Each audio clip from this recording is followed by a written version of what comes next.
सभी छोटे बड़े श्रोताओं को सुनीता भटनागर का प्यार भरा नमस्कार।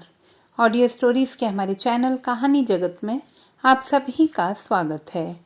हिंदी कहानियों की श्रृंखला में आइए आज सुनते हैं शैलजा सक्सेना जी द्वारा रचित कहानी चाह। वे दोनों घर के लोगों और अपने कामों की भीड़ से बहुत समय बाद आज निकल पाए थे। टहलते हुए उसने झील के इस हिस्से की तरफ लगभग दौड़ सी लगा दी थी और वहां पहुंचकर घास पर लेट गई थी। राज को हैरानी हुई। वह कभी पब्लिक प्लेसेस में ऐसे खुलकर व्यवहार नहीं कर पाती थी, टहलने आए अन्य लोगों को करते देखकर भी नहीं। कुछ पल वह उसके पास अनिश्चित भाव से खड़ा रहा, फिर घास पर उसके पास ही अधलेटा सा हो आया। आए हुए 2 मिनट नहीं हुए और तुम शुरू हो गए। मैंने क्या कहा? यह राज का छुपा हुआ अस्त्र था। जब बात बिगड़ती वह यह अस्त्र फेंकता। सामने वाला इस अस्त्र से बचने के लिए दाएं बाएं करता, तब राज बात को दोहराता, फैलाता, तर्क कुतर्क की रस्सियां बुनता, खोलता और दूसरे जब तक बात को पकड़ पाते वह विजयी भाव से अपना निर्णय सुना रहा होता। गीता उसकी इस चाल से कुछ कुछ परिचित हो चली थी, पर अक्सर उत्तेजना में आकर पुनः इस खेल में फंस जाती। आज उसने इस बात का कोई जवाब नहीं दिया, बस झटके से गर्दन मोड़कर राज को एक क्षण घूरा। राज इस प्रत्युत्तर के लिए तैयार नहीं था। आज वह सब कुछ अलग ढंग से कर रही थी। उसने पैंतरा बदला और खिसक कर उसके हाथ को सहलाते हुए पुचकार के स्वर में बोला, यहाँ तो आओ। क्यों? क्यों क्या? पास आने में क्या हर्ज है? वह क्षण भर चुप रही, शायद हर्ज और उसके फायदे के हिसाब में अटक गई। फिर मुस्कुराकर खेल के स्वर में बोली, तुम लहर नहीं, पानी नहीं, फिर क्यों तुम्हें छूऊं? तो क्या तुम हवा हो? उसने आंखें बंद कर ली। हाँ शायद। देखो बांस के झुरमुट में सुनो मेरी सर सर करती आवाज। देखो मैंने तितलियों के पर दुलरा दिए, मैंने बादल के गोलों को कितना ऊपर उछाल दिया। वह आंखें बंद करे समाधिस्थ सी बोल रही थी। राज असंपृक्त सा उसे कुछ पल देखता रहा। उसका मन किया वह उठकर वहां से चला जाए। उसे लगा अगर वह चला भी जाए तो भी शायद गीता को पता नहीं चलेगा। वह यूं ही बोलती रहेगी, जानेगी भी नहीं कि हवा बनकर उसने क्या खोया। आज फिर वह उसके लिए अनजान बनती जा रही थी। जब कभी छठे छमाए गीता बहकती तो राज के लिए वह अपरिचित हो उठती थी। वह महसूस करता कि इस गीता के जीवन में वह नहीं है, कोई नहीं है। वह कुछ की कुछ हो जाती है। राज को इस बात से चोट पहुंचती। वह और भी बहुत कुछ सोचता, पर ठीक उसी पल गीता अपनी दुनिया में लौट आई। पट से उसकी आंखें खुल गईं और राज के चेहरे पर टिक गईं। कुछ पल वह राज को पढ़ती रही, फिर बोली, तुम्हें बर्दाश्त क्यों नहीं होता? क्या मेरा कुछ हो जाना? क्या कुछ हो गई तुम? कुछ भी होना, मेरा कुछ भी होना तुम्हें बर्दाश्त नहीं। गीता के चेहरे पर हिकारत उभरने को हो आई। क्या ब से करती हो? वह डपटते से स्वर में बोला। ब से माने क्या? ब के माने ब। बात का खेल फिर अब उसके पक्ष में आ गया था। माने मैं बकवास कर रही हूं? वह आंधी बनने को तैयार थी। मैंने कब कहा? तो क्या कहा? तुम बोलो, तुमने क्यों बकवास सोचा? तुम्हें क्यों लगता है कि तुम बकवास करती हो? वह इस खेल से झल्लाने लगी और राज बात की लगाम को फिर से अपने हाथ में थाम कर खुश था। तुमसे बात करना बेकार है। यह गीता का अस्त्र था। राज उसे विजयी नहीं बनने देना चाहता था। बातों के खेल को वहीं रोककर बोला, अरे ब से माने बात। यह भी क्या बात रही? वह फिर झल्लाई। मैं भी तो यही बात कह रहा था। तुम हर समय नाराज क्यों हो जाती हो? वह भड़क कर कुछ तीखा कहने को थी, पर आसपास के सन्नाटे का या हवा का असर था कि वह धीमी पड़ गई। मैं नाराज हो रही हूँ? वह चौंकने के से भाव में बोली। और नहीं तो क्या, हर बात में तुम नाराज हो जाती हो, राज ने आक्षेप के से स्वर में कहा। वह रोने रोने को हो आई। बात की सच्चाई से वह आज भाग नहीं पाई।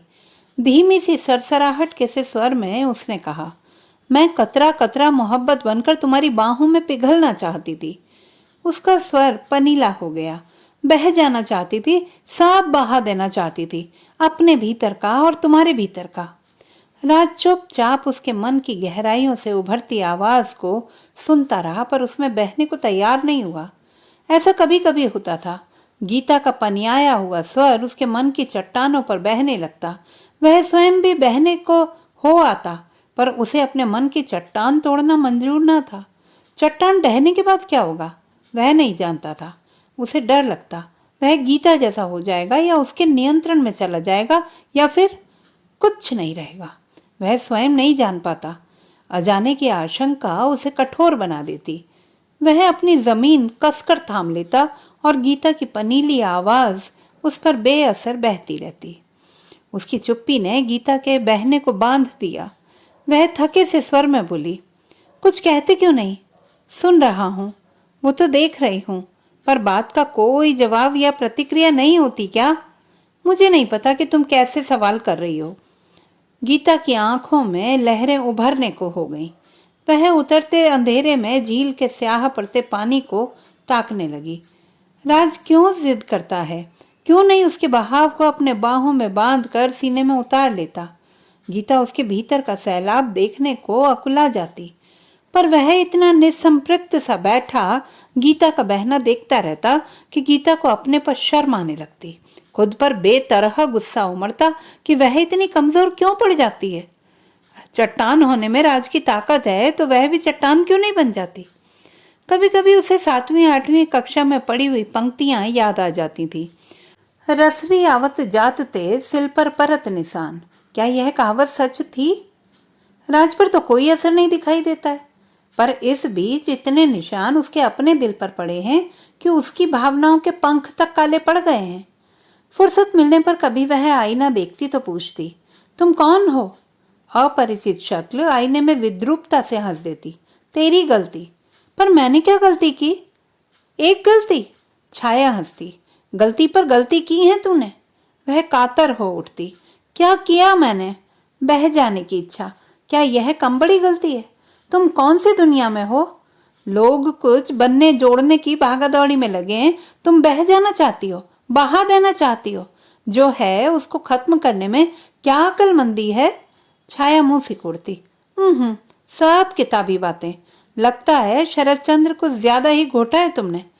छाया व्यंग से ठठा पड़ती, यह तुम्हारी गलती है कि तुम बहुत भावुक हो और दुनिया बहुत व्यावहारिक।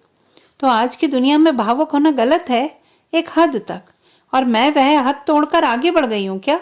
हाँ, तुम तो मोहब्बत होना चाहती हो, हवा आसमान झरना बनना चाहती हो। यह सब चाहना क्या गलत नहीं है? गीता का दिमाग भन्ना उठता। वह गलत हो गई? हद है, चाहने तक में वह गलत हो गई। पाने में गलत कोई भले हो जाए, इतनी छोटी सी चीजें चाहने में कोई गलत होता है? पर वह चाहने में भी गलत हो गई। दुख और शोभ उसके गालों को गीला कर देता है और वह खुद को कोसती हुई उठ खड़ी होती और साफ घर में कम साफ कोनों पर झल्लाती बड़बड़ाने लगती। सोचा हुआ गलत, माने उसका होना गलत, पूरा का पूरा वजूद गलत। इस गलत वजूद से जो संबंध उपजेगा वह भी तो गलत ही होगा। क्यों वह गलत वजूद और गलत संबंधों के साथ एक बड़ी गलती बनकर जी रही है? क्यों? इस प्रश्न पर आकर उसके दिल के पांव थम जाते हैं। यहाँ से दिमाग की हद शुरू होती है। दिल के किस्से कहानी यहाँ आकर खत्म हो जाते हैं और दिमाग उसे दुनियावी व्यवहार का चश्मा पकड़ा देता और वह देखती, एक घर है, बच्चे हैं, पति है, पैसा है। पति दफ्तर से घर और घर से दफ्तर आता है, बच्चे घर से स्कूल और स्कूल से घर। घर जो उसने बनाया है, जहाँ गर्म रोटियां और ताजी भाप छोड़ती सब्जियां उसका इंतजार करती हैं। बच्चों की पसंद की चीजें मेज और फ्रिज में सजी हैं। वे चहकते खुश होते उसे दिन भर के अपने अपने काम बता रहे हैं। वह खुद से बाहर होकर देखती, एक हंसती बोलती माँ, एक हंसती बोलती पत्नी। उसे एक दृश्य दिखाई देता, खाने की मेज पर सब चहकते हुए बैठे हैं, अपनी दिन भर की कहानियां आपस में बांटते हुए। छोटे छोटे बच्चे माता पिता की सराहना पाने को ललकते, प्यार का भरापन उनकी आंखों में चमकता। वह अपने से बाहर आकर अपनी छोटी सी दुनिया को देखती और अपने परिवार को मन के पंखों में समेट लेती। पर यह दृश्य क्षण भर रहता, फिर बैठी हुई दुनिया खड़ी हो जाती और प्यार का स्थान व्यस्तता ले लेती। चलो भाई बर्तन समेटो, इसे फ्रिज में रखो। तुम मेज साफ करो। नहीं, तुम भागो नहीं, काम में हाथ बटाओ। चलो कल के लिए कपड़े निकालो। राज, तुम्हारी शर्ट आयरन करनी है क्या? मैं अपने और बच्चों के कपड़े आयरन कर रही हूँ कल के लिए। सब कुछ तो सामान्य है। व्यस्त घर, व्यस्त जिंदगी, क्या कमी है तुम्हें? दिमाग दिल को बहलाता। और मैं कहाँ हूं? दोनों में बहस छिड़ती। देने में बड़ाई है तो क्या मैं नहीं देती? कंजूस के जैसे सोच सोच कर देती हो, फिर रोती हो उसे देने पर भी, क्योंकि तुम सिर्फ लेना चाहती हो। मैं और लेना? वह व्यंग्य से कहती। हाँ, नहीं चाहती तुम कि वाह वाह करता हुआ तुम्हारा परिवार तुम्हारे आगे पीछे घूमे? वाह क्या खाना बनाया है, वाह क्या घर सजाया है, वाह कितना काम करती है गीता नौकरी के साथ साथ। क्या सचमुच? वह रुआंसी हो जाती है। इतना करके भी, सब करके भी असफल। वह खुद अपनी लड़ाई से थक जाती। तुम में अतृप्ति क्यों है? वह राज की आवाज से चौंकी।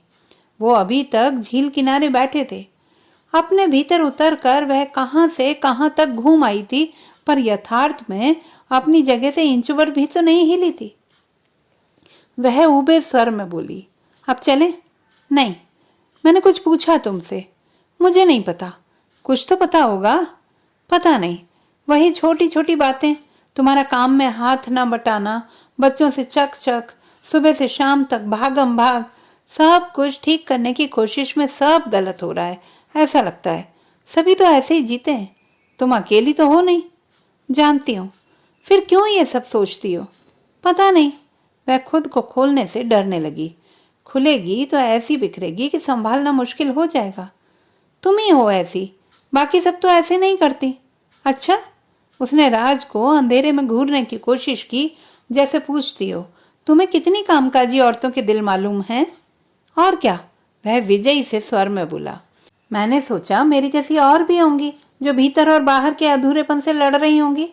अधूरापन तुम्हारा अपना बनाया हुआ है। ठीक कहते हो। वह कपड़ों पर से घास झाड़ती हुई उठ खड़ी हुई। उसने खाली आवाज में कहा, खुश रहा करो, सब कुछ ठीक है, बस तुम ही खुश नहीं रहती। खुश रहोगी तो सब अच्छा लगेगा। राज को फिर बड़प्पन दिखाने का मौका मिला। बाहर के सन्नाटे और गीता के सन्नाटे में अपनी आवाज की गूंज उसे अच्छी और सच्ची लगी। वह बोलता रहा, जो औरतें सब कुछ होने के बाद भी नाखुश रहती हैं, वो अपने लिए ही मुसीबत पैदा करती हैं।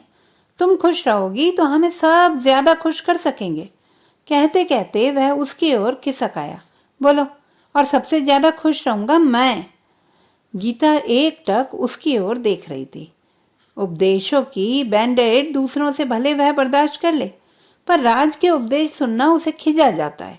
मन में हुक सी उठी, कम से कम इसे तो मेरा मन समझना चाहिए। उसके अलावा जैसे सब समझ के पुतले हैं, ऐसे समझदार जिन्हें वह अपनी बात आज तक नहीं समझा पाई। चलो अब। उसकी आवाज थक गई थी, आराम करने आई थी, पर लग रहा था मानो बड़ी जंग लड़कर जा रही हो। राज ने उठते हुए कहा, तुम्हें बीच बीच में काम से समय निकालकर यहाँ आना चाहिए। उसने तरस खाने वाली निगाहों से राज को देखा। उसके सामने जैसे कोई अपरिचित खड़ा था। चलें अब? राज गीता के कंधे को बाह से लपेटते हुए कार की ओर बढ़ चला। अच्छा लगा? उसकी आवाज में गीता को झील किनारे ले आने का रौब झलक रहा था, जो गीता बर्दाश्त न कर सकी। क्या अच्छा लगा? शाम बेकार हो गई। क्यों?